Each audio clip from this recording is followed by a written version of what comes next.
In our last video, we delved into its build quality, but now it's time to put its IP rating to the ultimate tests.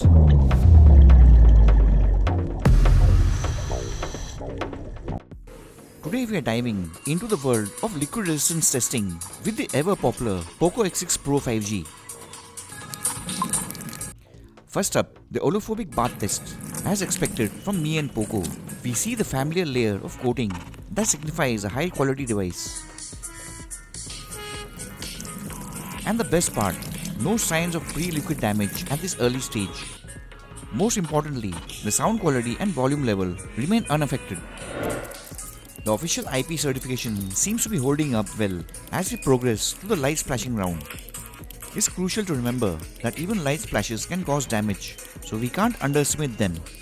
The presence of the typical red Poco seal on the tray adds a tremendous amount of reassurance to the user.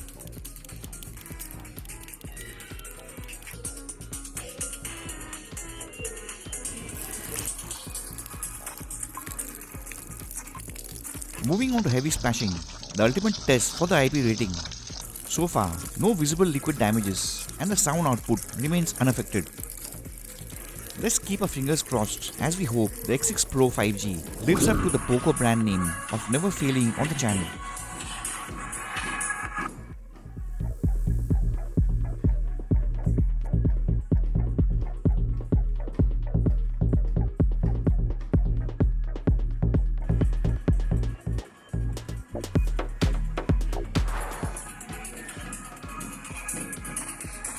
The OLED display remains undamaged with no audio distortion or other issues like screen freeze, headphone icon issues or camera fogging. The Poco X6 Pro 5G proves to be an excellent choice as a mid-range flagship with outstanding liquid and water resistance.